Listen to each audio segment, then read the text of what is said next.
friends, Krista here. Thanks for stopping by Books and Jams. Today I'm going to tell you about all the books that I read in the month of November. If you watched my reading vlog, one of my weekend reading vlogs in November, I decided to talk about all the books that I had read mid-month because there were only 3 of them at that point. But it turns out I read 14. I have 14 on Goodreads, but there are 15 in this pile.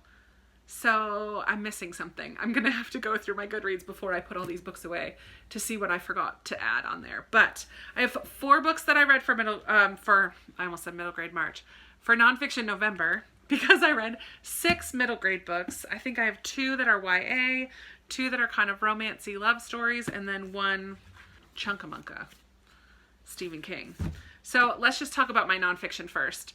I think reading so much nonfiction all at once is what made me feel a little bit slumpy at the beginning of the month. And I really only loved one of them. So I'll save that one for last. The one that was just okay, I listened to this on audio, A Walk in the Woods by Bill Bryson. This had been highly recommended. I listened to this on audio, which was kind of fun to just think about the Adirondack Trail.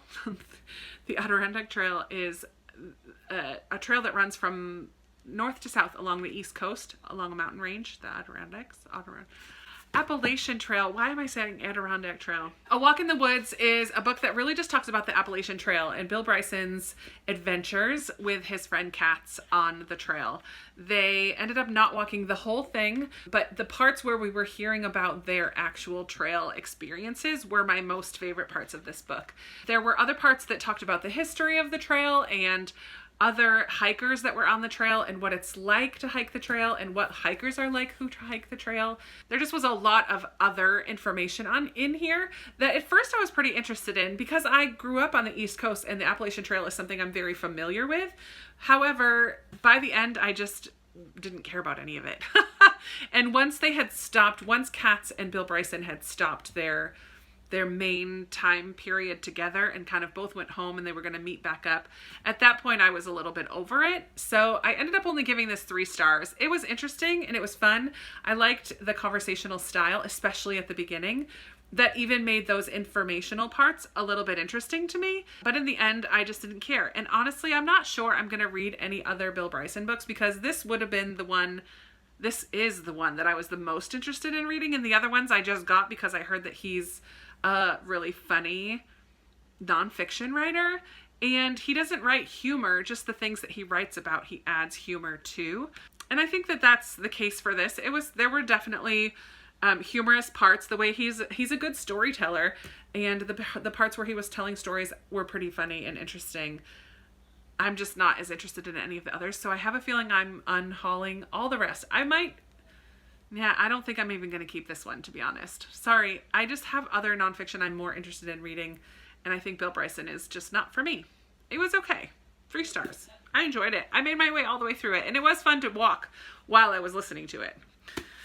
Another one that ended up just being okay is Dear Fahrenheit 451. This is a book that was gifted to me last year for the 12 Books of Christmas, which you've seen a lot of lately on my channel.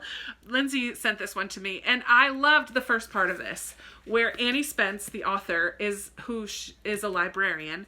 She writes little letters to different books in her life, whether on her home shelves or on the library shelves. Some of them were quite funny. She's a little sassy, she's a little snarky, she's a little crass at times. And then at the end, we get into the section of lists, and I just didn't care about the lists at all. So by the end, I was over this one as well. I liked the first half, didn't love the second.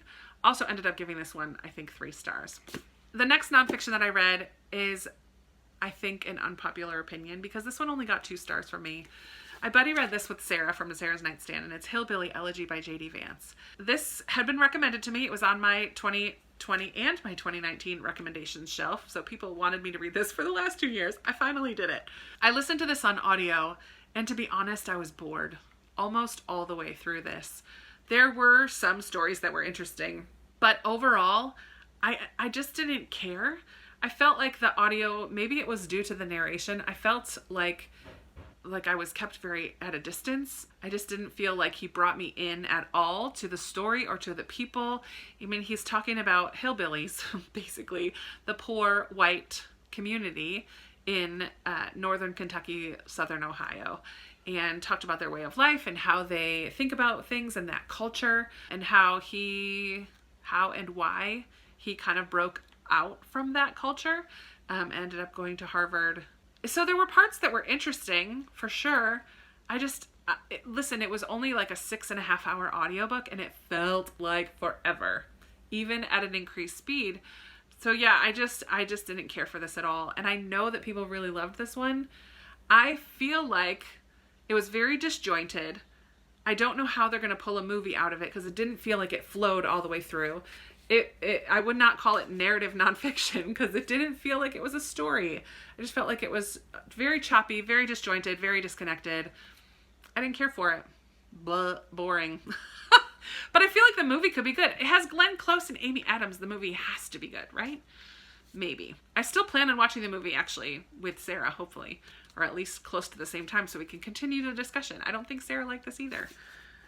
All right. Then we have a nonfiction that I absolutely love and that I would highly recommend for everybody to read. And that is Being Mortal by Atul Gawande. Now, this talks about aging and getting old in America and what matters in that stage of life.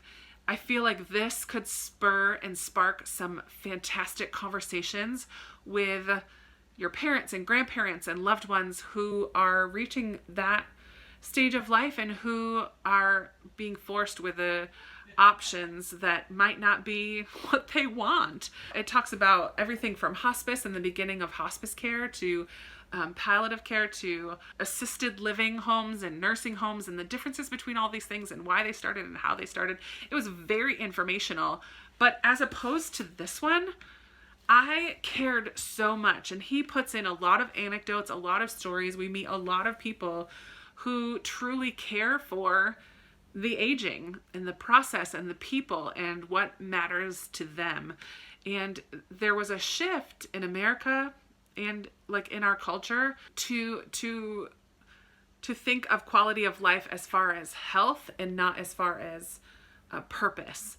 Yeah, there are some nursing homes who do it well and bring in other aspects to their nursing home to make their quality of life for the residents who live there higher.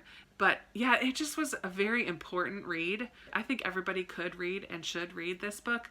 I feel like it was very accessible as far as nonfiction goes. I know there are those of you out there that are like me and don't read a lot of nonfiction. I didn't fly through this, but I was very invested and very interested all the way through, and this got 5 stars for me.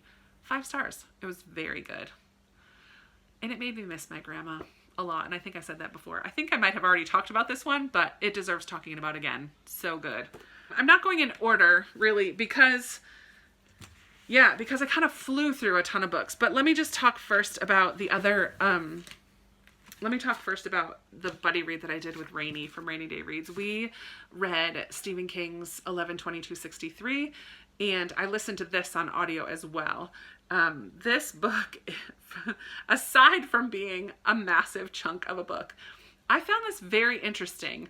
It is not as horror-filled as other Stephen King books. People have said that it's very different from his other books. It is mainly historical. It deals with time travel, so there's an element of fantasy in there. But there is a bit of that gore, like body horror, I guess you would call it. There are a couple scenes that are just... whoa. They kind of took me by surprise because I wasn't expecting them, and maybe I should have been expecting them because it is still Stephen King. It's not a straight historical fiction. In this story, we follow this man named Jake Epping who kind of gets caught up in this time travel experience because of his friend Al, who runs a diner.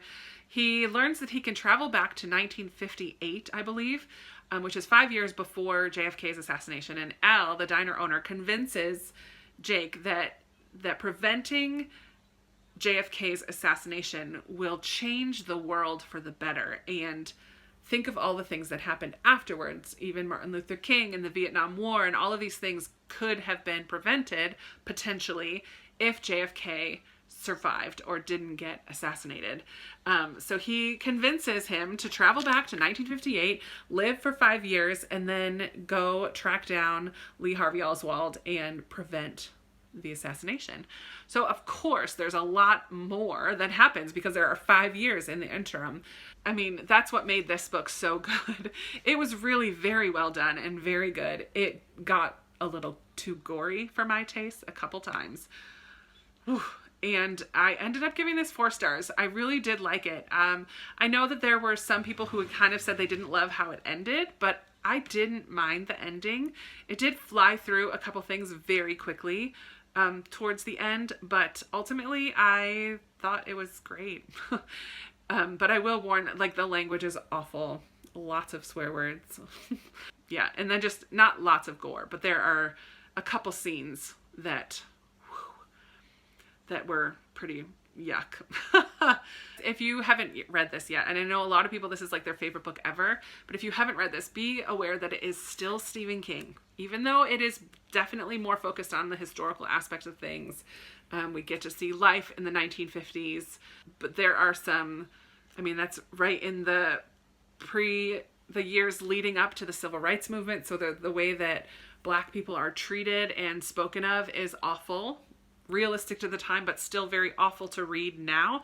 Yeah, so there are a few things that you go in with your eyes wide open on this one if you haven't yet read it. But it is a compelling story for sure.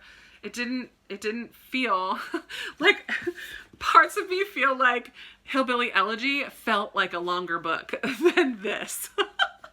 That's really sad, but it's the truth of it.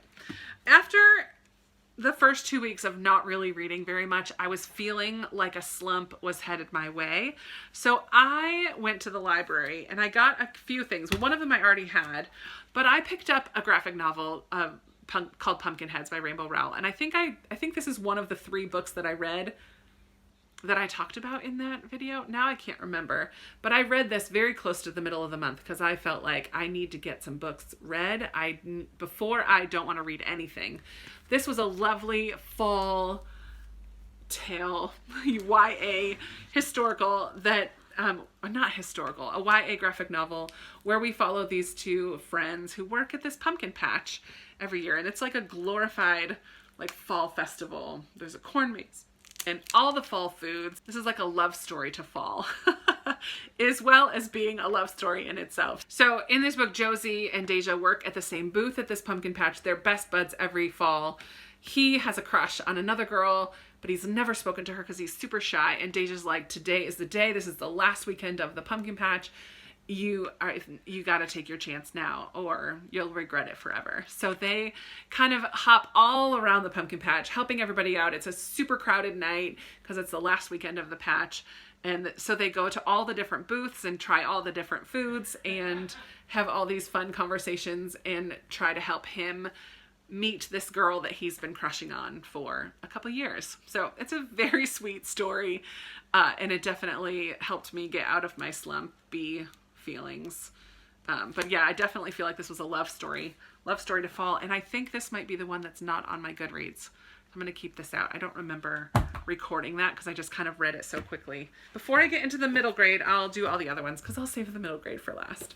I did try Chapter Tag earlier in November. This was one of the books on that stack of 5 books that I tried a chapter of. This is A Little Something Different by Sandy Hall. And while this was a quick and sweet read, I ended up only giving this 2 stars because 2 stars is like, it was all right. Like, I finished it. I will forget it completely. The thing that made this interesting is that it's a love story told from 14 different perspectives, and none of those perspectives are our main characters, who are the ones falling in love. It takes place on a college campus. They're college students, and they don't get together until like here, like the very, very end of the book, and it's super frustrating. They have like 300 meet cutes. That's exaggerating. But if I was tired of the meet cutes, I was tired of the glances from across the room that everybody else is noticing. Everybody else knows that these 2 are to get together, except for these 2 people. So I just felt like it got a little repetitive, a little bit old, a little bit of come on already. we know they're going to end up together. Why are we still dragging this out? So it was cute and it was sweet, but ultimately forgettable. So if you're looking for something sweet and cute, maybe pick this one up. But yeah, I just wanted to get them together already. Then I did like a little group read, spontaneous group read of First Frost by Sarah Addison Allen. This is a sequel to Garden Spells, which I didn't realize at first. And come to find out, at the beginning I was like, oh yeah, no, you can read this without having read Garden Spells. But definitely those of us in the group who had read Garden Spells enjoyed this one so much more than those who didn't, because we're following all the same characters for the most part. I mean, the main character of this one is the daughter of one of the sisters from Garden Spells. So you get introduced to the little bit of magic in the Waverly family and these two sisters that are a major part of the Waverly family. You get introduced to all of that in Garden Spells. And so we then are like kind of expected to know all of that in this one. And I still found this super charming, super delightful. I didn't care as much about this one as I did the first one. I think I ended up only giving this one 3 stars, where I think Garden Spells got 4 stars from me.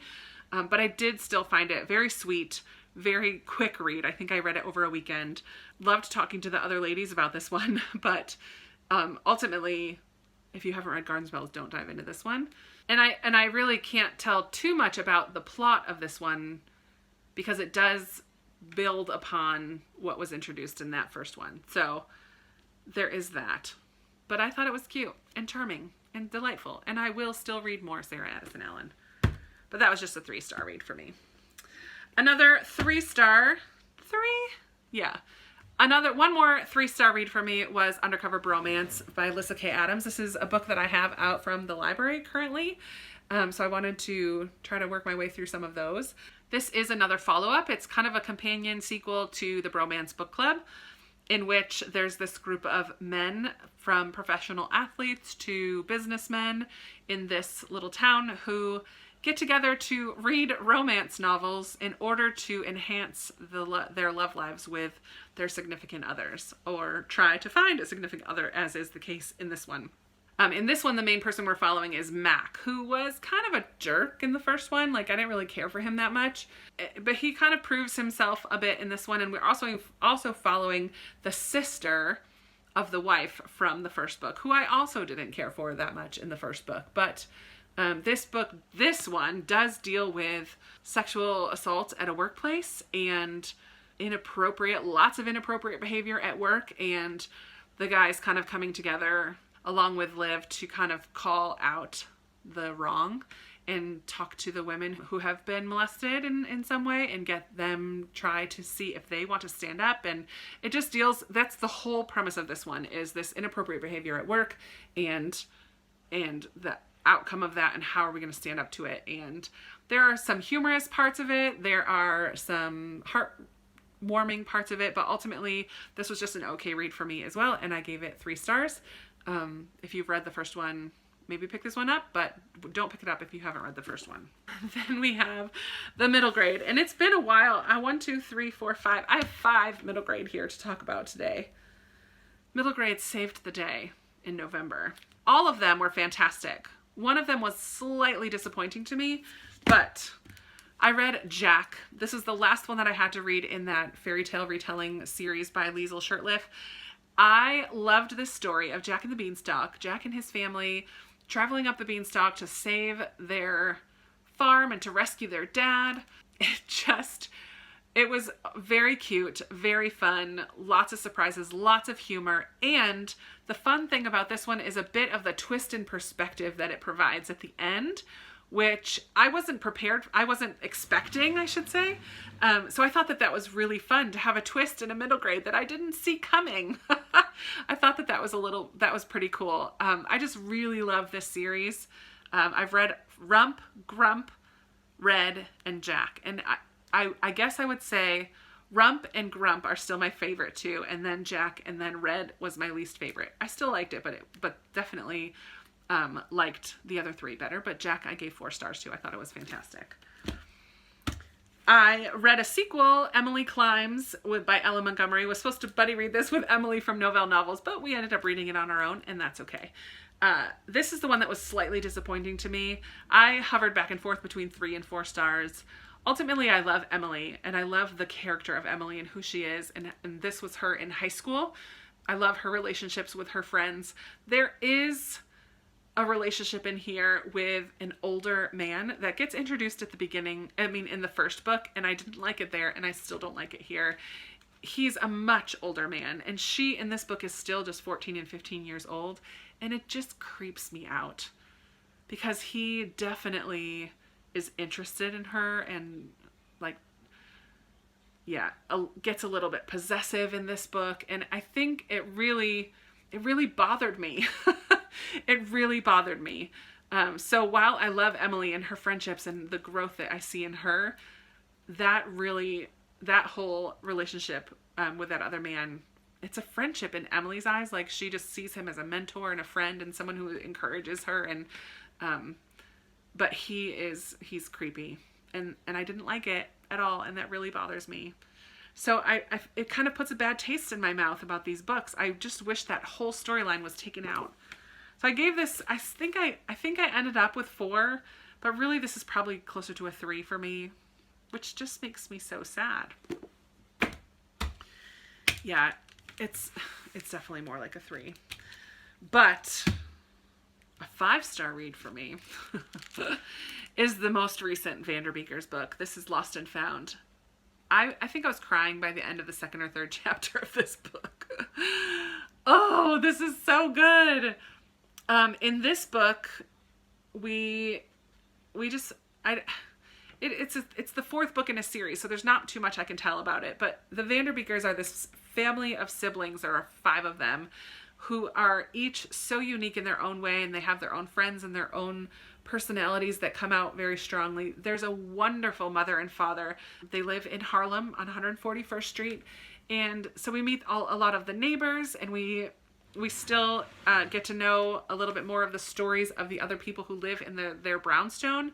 There's a death in this one, and then there's a whole memorial service, and the kids plan something special following the memorial service that it's going to make me cry now. It was so beautiful, and it was so well done, and I think it's so important to talk to kids about grief and ways to honor those that we love once they're gone. Yeah. Yeah, I thought this was fantastic. I love this family so much. I love these books so much. I think she handles it so well, and it was beautiful. It was so good. And it wasn't all sad tears. There were definitely some sad tears, but there's a whole other storyline that I don't want to get into because it would be spoilery, I think, that is definitely brought the happy tears by the end as well. So it has such a good mixture of both in here. Oh, I love it. I love it so much. Okay, 2 more. Earlier this month, I was talking with Amanda from The Curly Reader and Katie from Light Between Words. We were chatting middle grade March, as we do as it gets closer and closer to March. But Amanda told us about this book, Macy Mcmillan and the Rainbow Goddess by Sherry Green, and both Katie and I went right out and got it. I got it from the library because I wanted to read it right away. This is a middle grade book written in verse. It's super short. I mean, I read it in like an hour and a half maybe, and we follow Macy Mcmillan, who is a deaf main character, and did I say that already? And she is struggling because her family is moving. Her and her mom is her family. They're moving to a new town, and she is not happy about it. She does not look forward to being the new kid at school, having to make new friends, explain everything to teachers, having an interpreter at school, all of these things that she's just not looking forward to. Her mom wants her to change her attitude and stop moping and pack up her room and all of these things. The mom sends her over to their next door neighbor who is also moving, and she wants Macy to help her neighbor pack up her books. So this next door neighbor is an elderly woman who is just lovely and doesn't know sign language, but manages to communicate with Macy, and they talk about books and they talk about life and they talk about their stories. And it was beautiful, a beautiful little story. I gave this 4 stars. It was so lovely. It wasn't a perfect read, but I love the focus on books. I love just having a main character with a difference, physical difference. Yeah, I just think that this was a lovely story. And I'm so thankful to Amanda for introducing it to me. I had never heard of it before. And the last book that I'm going to talk about broke me. I also buddy read this actually with Amanda and Katie. We were talking about it, and I got it from the library, and then the lovely Brittany sent me my own copy. So I'm going to hold this one up. Thank you so much, Brittany, for sending this to me. I need to put it in my haul pile so I can talk about it later this month as well. But this is Fighting Words by Kimberly Brubaker Bradley. And I also, Amanda, am getting better at saying her name. It is a bit of a tongue twister. Kimberly Brubaker Bradley, as you may know, wrote The War That Saved My Life and The War I Finally Won, which I love. She also wrote Jefferson's Sons, which is kind of in my pile here of books I want to get to when I get a chance. And I've heard that that one is very good as well. I feel like this is an author that I will trust with anything. This book deals with sexual assault of a child, or children, 2 girls, I should say, sisters. And their relationship, these 2 sisters, is beautiful. And the way that Kimberly Brubaker Bradley handles, I'm going to keep saying it just to show you how well I can say it. But the way that she handles this situation is so gentle, and it's so important. And I would not say just go out and give this to all your middle grade children. But I would say if you are a mom or a caregiver or somebody who has a close relationship with kids, not just girls. I mean, the victims in this are girls, young girls, but I think it's an important conversation that needs to be had. It's important for girls to see that they're not alone, that this does happen, and how to handle it, and not how to handle it, but the importance of having these conversations is so prevalent in our culture, which is very sad. But the reality is, like 1 in 3 girls by the time they're 18 will have had some kind of sexual misconduct toward them, whether it's molestation or inappropriate touching, or that they see something that they shouldn't see at such a young age. Regardless, it's just ridiculous, the statistics that are out there. So these conversations need to happen, but this also talks about friendships and how to be a friend when somebody is hurting, how to stand by somebody's side and how to encourage them, and to have differences, but also be kind to one another. This deals with foster care. These girls go into a foster home for a little while. It deals with mental health. They both end up seeing a therapist by the end. It deals with attempted suicide. Like, there are some deep and heavy issues that are dealt with in this book, but it's handled with such care and such grace, and hope and light and just goodness. Ugh, it was so hard. I definitely cried. I definitely got infuriated. But it's one of those books. I just wanted to give it a hug when I was done. I think she did so well, and it's going to make me cry again. Holy moly, Krista. I'm such a softie. Whew. Yeah. I do think this is an important read and an important book, and if anyone's going to write it, she's the one. Kimberly Brubaker Bradley does so well with those hard topics. But yeah, 5 stars again. Deep breath. So that's it. That is the 15 books that I read this month. I would love to chat with you about any of these reads. I'm going to try to hold them up. We're going to see. It's going to be a touch and go situation here. I think I got it. Oh, I don't know if they're all going to get in. No, they're all there. Almost. Ha! There they are. I would love to chat with you about these books or any other books that you want to talk about that you read in November that you loved, or any of these that you're adding to your TBR pile ASAP. For those of you who don't read middle grade, I read a couple that are really good in here. You should definitely pick them up. I would love to chat with you, as always, down in the comments below. Give this video a big thumbs up if you liked it, subscribe if you haven't already, and I will talk to you in another video very soon. Bye.